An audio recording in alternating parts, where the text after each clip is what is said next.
بسم اللہ الرحمن الرحیم۔ ترجمان القرآن میں رسائل و مسائل سیریز کے سوالات اور ان کے جوابات کے ساتھ حاضر ہیں۔ ایک اور سوال اور اس کا جواب، جس کا ٹاپک ہے معراج رات کو ہوئی تھی یا دن کو۔ پوچھنے والا پوچھتا ہے کہ پچھلے دنوں جیل جانے کا اتفاق ہوا۔ مختلف الخیال لوگوں کے میں مقصد کی یکسانیت اور لگن تھی۔ درس قرآن اور نماز باجماعت کا انتظام تھا، لیکن افسوسناک بات یہ ہے کہ ہمارے علماء حضرات وہاں بھی فروعی مذہبی اختلافات میں مبتلا تھے۔ ہماری بیرک میں 3 الگ الگ جماعتیں دیوبند، بریلوی اور اہل حدیث حضرات کراتے تھے۔ میں نے دوستوں سے مشورہ کیا کہ علماء حضرات کو مل کر ایک جماعت پر رضامند کیا جائے۔ چنانچہ سب سے پہلے ایک دیوبندی عالم کے پاس گئے۔ انہیں میرے متعلق علم تھا کہ یہ جماعت اسلامی کا رکن ہے۔ ابھی تمہیداً کچھ بات ہو رہی تھی کہ انہوں نے آپ کے بارے میں اعتراضات شروع کر دیے کہ مولانا مودودی صاحب نئی باتیں نکال لاتے ہیں۔ کسی پچھلے ترجمان میں مولانا نے لکھا ہے کہ واقعہ معراج دن کی پوری روشنی میں رونما ہوا تھا، حالانکہ قرآن کے بیان کے مطابق یہ واقعہ رات کے کسی حصے میں پیش آیا ہے، اور حدیث سے بھی ثابت ہے کہ واقعہ معراج عشاء اور فجر کے درمیان ہوا تھا۔ میں نے اس بارے میں اپنی لا علمی کا اظہار کیا، چنانچہ الصلاۃ جامع والا مقصد تو باتوں میں ختم ہو گیا اور گفتگو آگے نہ بڑھ سکی۔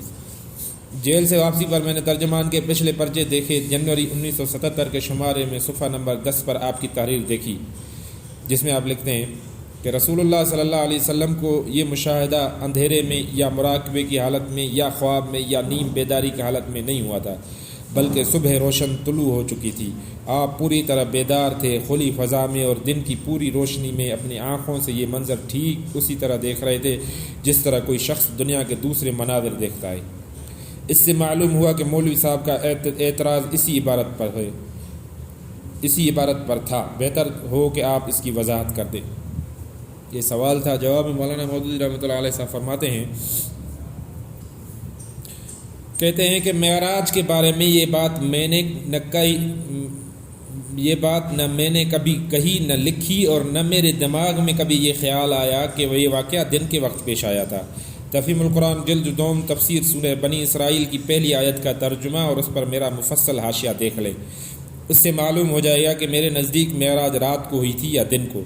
سورہ نجم کی آیت 4:12 میں جبرائیل علیہ السلام سے حضور کی پہلی ملاقات کا ذکر ہے، جس کا معراج سے کوئی تعلق نہیں۔ اس کے متعلق میں نے لکھا ہے کہ یہ مشاہدہ دن کی روشنی اور پوری بیداری کی حالت میں ہوا۔ تفہیم القرآن جلد 5 صفحات 188، 189، 193 اور 200 میں اس کی پوری تشریح موجود ہے۔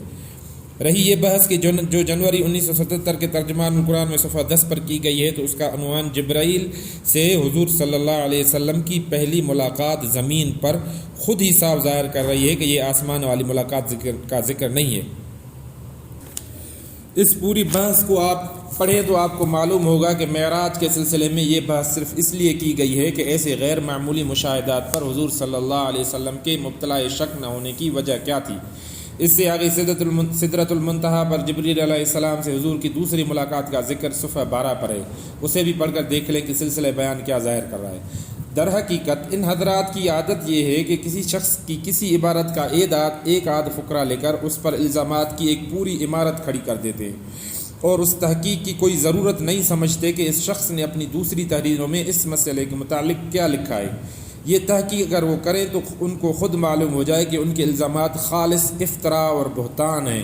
بالفرض اگر وہ یہ عذر کریں کہ ہمارے پاس اتنی تحقیق کی فرصت نہیں ہے، تو ان سے پوچھیے کہ دوسرے لوگوں پر الزامات چسپاں کرنا اور انہیں پھیلانا آپ پر کس نے واجب کیا ہے کہ یہ کام لا محال آپ کو کرنا ہی چاہیے۔ ترجمان القرآن جولائی 1977۔